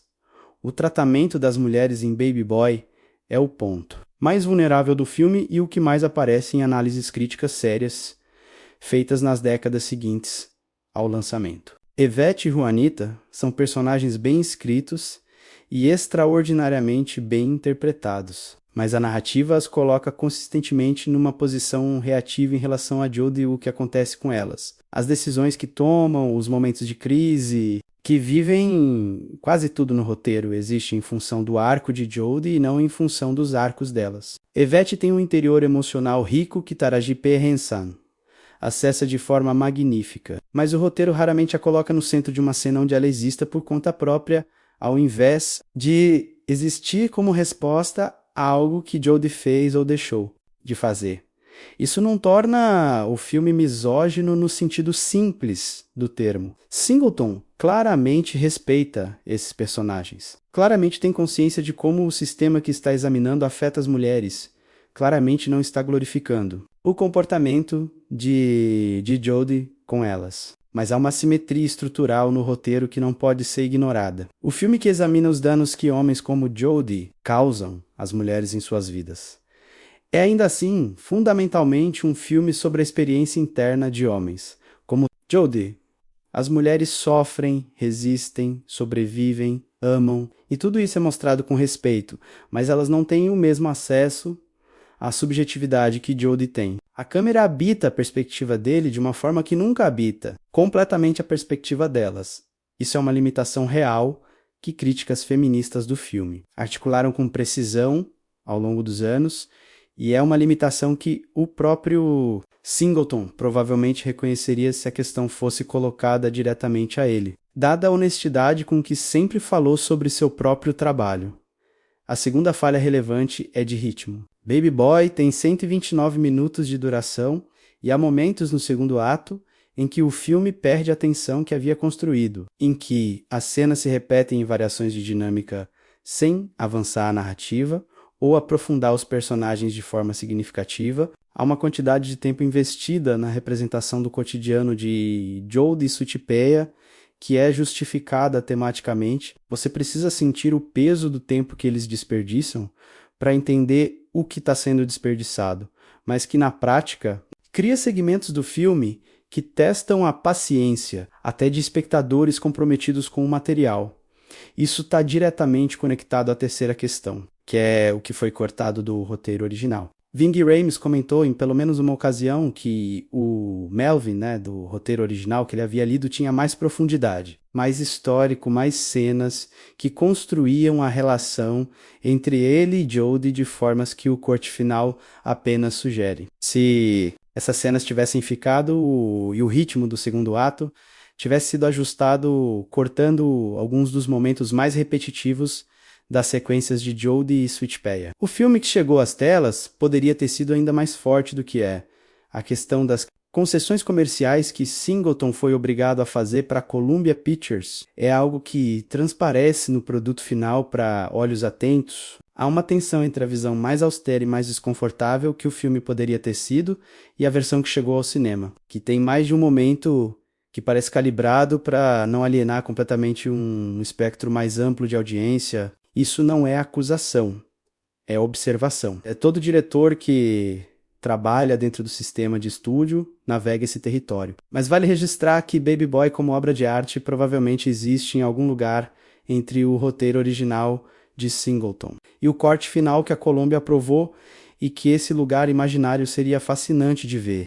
A recepção crítica é dividida que o filme recebeu no lançamento em 2001. Revela mais sobre os limites da crítica cinematográfica americana mainstream do que sobre os limites do filme. Críticos que deram a Baby Boy avaliações medianas, geralmente, citavam Jodie como personagem difícil de seguir ou insistiam que o filme não oferecia uma saída moral clara o suficiente para seu protagonista problemático. Isso é uma demanda que não fazemos a filmes sobre protagonistas brancos com comportamento igualmente ou mais problemático. Martin Scorsese passou décadas fazendo filmes sobre homens brancos violentos e moralmente complexos, sem que os críticos exigissem que esses filmes fornecessem soluções pedagógicas explícitas para o comportamento desses homens.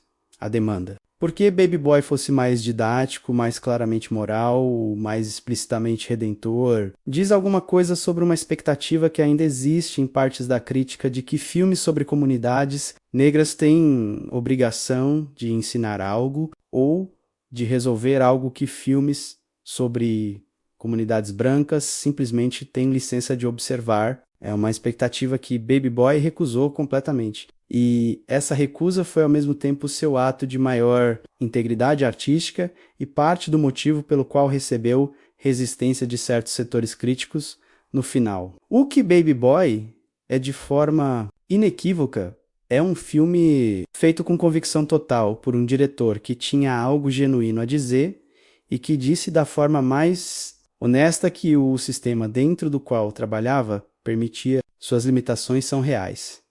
Seus triunfos são maiores. E a distância entre o que poderia ter sido e o que é pequena o suficiente para que o que ainda seja algo considerável. Verão de 2001 foi competitivo para o cinema americano, de uma forma que tornava a posição de Baby Boy no mercado particularmente desafiadora. Era a temporada de Shrek, de Mulher Maravilha, de A Múmia, o Retorno, de filmes construídos para ocupar o máximo de telas possível com o mínimo de risco possível. Baby Boy era o oposto disso, em quase todo sentido. Era um drama de personagem desconfortável, com um protagonista que os estúdios geralmente teriam dificuldade de vender como herói convencional. Sobre um assunto que não tinha o apelo universal imediato, que alimenta os grandes números de abertura. Columbia Pictures abriu o filme em 1874 salas nos Estados Unidos no dia 27 de junho de 2001.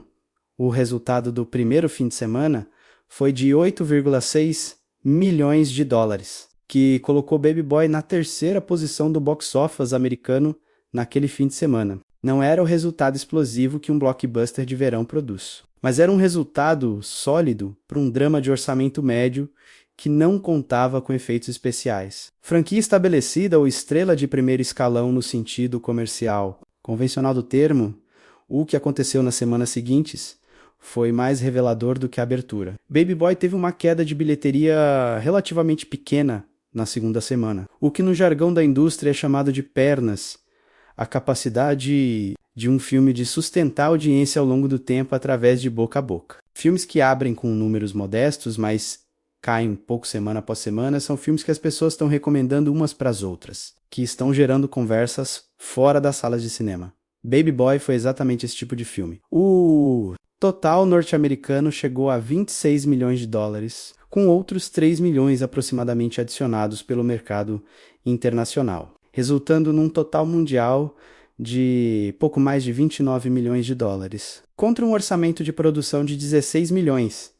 Em termos financeiros puros, isso representa um lucro modesto, mas real, especialmente considerando que os custos de marketing e distribuição precisam ser subtraídos antes que qualquer lucro real apareça. A Colômbia não perdeu dinheiro com Baby Boy, ganhou pouco em relação ao que investiu. O que por padrões de estúdio é frequentemente a definição operacional de decepção. Mas o filme não foi o fracasso comercial que algumas narrativas sobre sua recepção sugerem quando o descrevem como tendo sido ignorado. Ele encontrou sua audiência, apenas não encontrou a audiência massiva que justificaria uma sequência ou um acordo de franquia.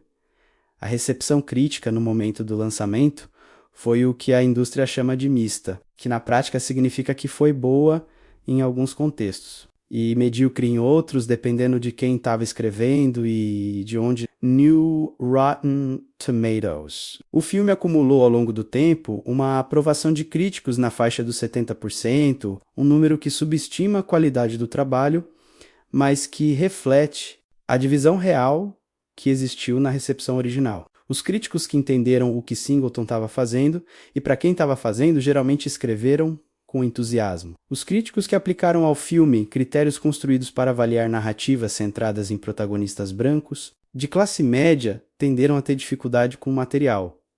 Roger Ebert, que tinha um dos maiores megafones da crítica cinematográfica americana da época, deu ao filme 3 estrelas de 4, um resultado respeitável que reconhecia a qualidade do trabalho sem o posicionar entre os grandes filmes do ano. Ebert elogiou as performances, especialmente Thalese Gibson e Ving Rhames, e reconheceu a seriedade das intenções de Singleton, mas também expressou as reservas que muitos críticos tinham sobre o ritmo e sobre a representação feminina, questões que, como já discutimos, são parcialmente válidas e parcialmente reflexo de expectativas que o filme deliberadamente recusou satisfazer, mas a recepção que importou mais para Baby Boy. A recepção que determinou o lugar do filme na cultura. Não veio dos críticos de publicações mainstream, veio das comunidades que o filme foi feito para atingir, e ali a resposta foi de uma intensidade diferente de qualquer coisa que as métricas convencionais de bilheteria ou pontuação de críticos conseguem capturar nas comunidades negras americanas, especialmente nas do sul da Califórnia. Baby Boy gerou um tipo de conversa que os filmes raramente produzem. Não era apenas a conversa sobre se o filme era bom ou ruim. Era a conversa sobre se o filme era verdadeiro. E a resposta que voltava de forma consistente era que sim, era que Jodie era alguém que as pessoas conheciam. Que a dinâmica entre Jodie e Yvette era algo que as pessoas tinham vivido. De um lado ou do outro, ou dos dois. Que Juanita era a mãe de alguém, que Sweet Peia era o amigo de alguém. O grau de reconhecimento que o filme produziu dentro da audiência para quem foi feito é um dos dados mais importantes sobre seu valor cultural. E é um dado que nenhuma pontuação de crítico ou número de bilheteria consegue medir o tempo. Tratou Baby Boy com uma generosidade crescente que está em proporção inversa à modéstia de sua recepção inicial. Em 2005, a TV One, canal americano voltado para audiências negras, produziu um especial de televisão revisitando o filme e seu impacto cultural, um investimento que você não faz em obra que não teve impacto real. O especial trouxe de volta membros do elenco e permitiu que eles e o público falassem sobre o que o filme havia significado. O resultado documentou algo que já estava acontecendo organicamente.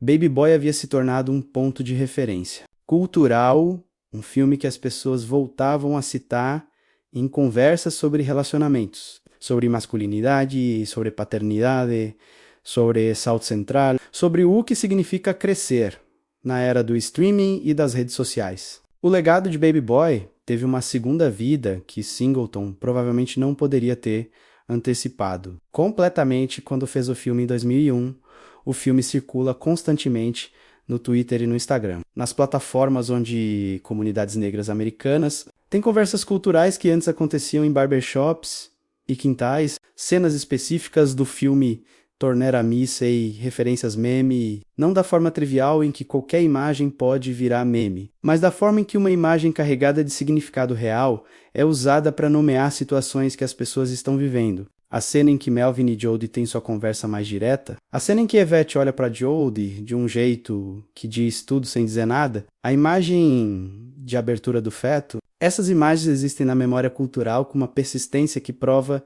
que o filme criou linguagem. Criou vocabulário visual para experiências que antes não tinham representação cinematográfica precisa.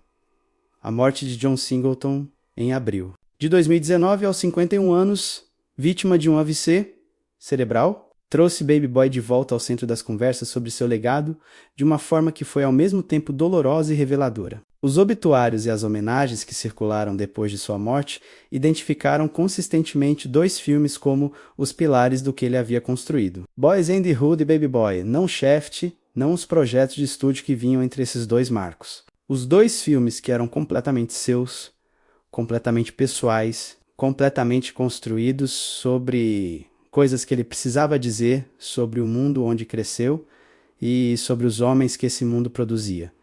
Isso diz alguma coisa. O mercado, muitas vezes, recompensa o trabalho de encomenda e ignora o trabalho pessoal. O tempo frequentemente reverte esse julgamento. Baby Boy é um caso de livro sobre como isso funciona. O filme que a Columbia distribuiu com expectativas modestas num verão competitivo e que recebeu críticas divididas de uma imprensa que não sabia completamente o que fazer com ele é agora, reconhecido como um dos documentos mais precisos e mais necessários que o cinema americano produziu sobre masculinidade negra no início do século XXI, e Taraji Panjan Hansen, que fazia aqui um de seus primeiros papéis significativos. Vai ao Emmy, ao Oscar, ao Globo de Ouro, e cada vez que o mundo descobre quem ela é, uma nova geração volta a Baby Boy e descobre Yvette, e descobre o filme inteiro. E a conversa começa de novo. Esse é o ciclo de vida de uma obra que importa de verdade. Não o estouro imediato que queima rápido e desaparece. A chama que permanece.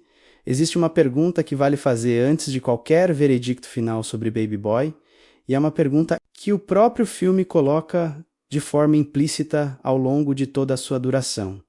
Para quem é esse filme? Não é uma pergunta retórica, é uma pergunta genuína com uma resposta genuína, e essa resposta importa porque define o que você vai encontrar quando sentar para assistir e o que vai sentir quando os créditos subirem.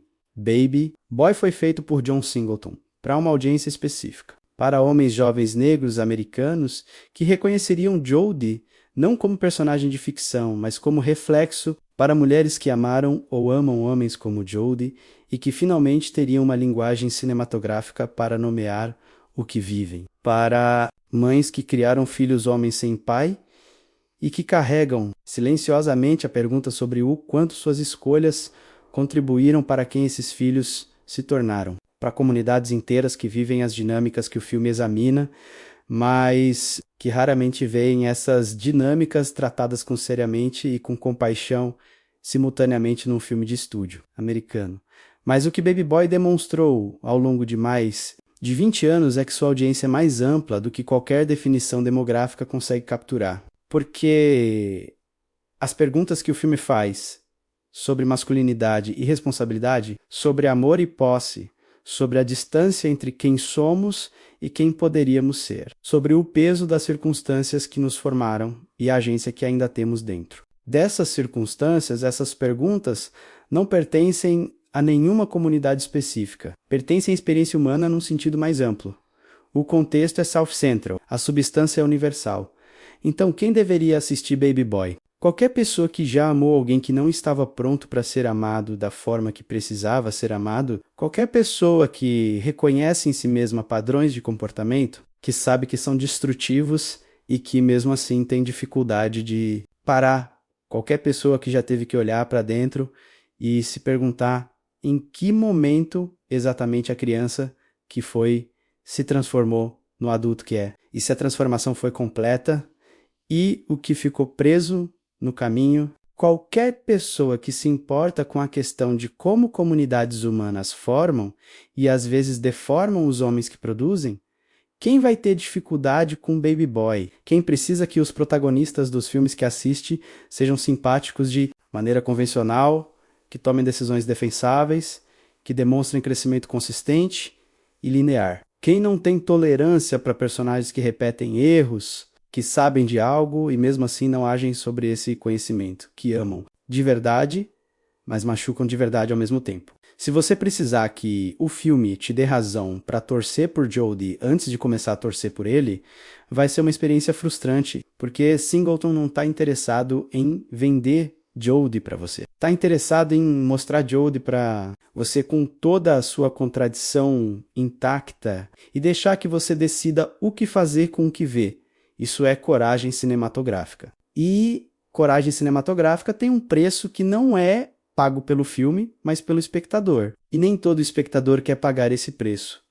Para quem está disposto a pagar, o que Baby Boy oferece em troca é considerável. Oferece a experiência de ser realmente visto por um filme, que é diferente de ser entretido por um filme. Diferente de ser emocionado por um filme, diferente de ser informado por um filme. Ser visto significa que o filme sabe de algo sobre a vida humana que você também sabe, mas que raramente encontra nomeado com essa precisão. E que o encontro com esse reconhecimento produz algo que fica com você depois que a tela apaga. O veredicto. Então, Baby Boy é um grande filme? Sim, não é perfeito.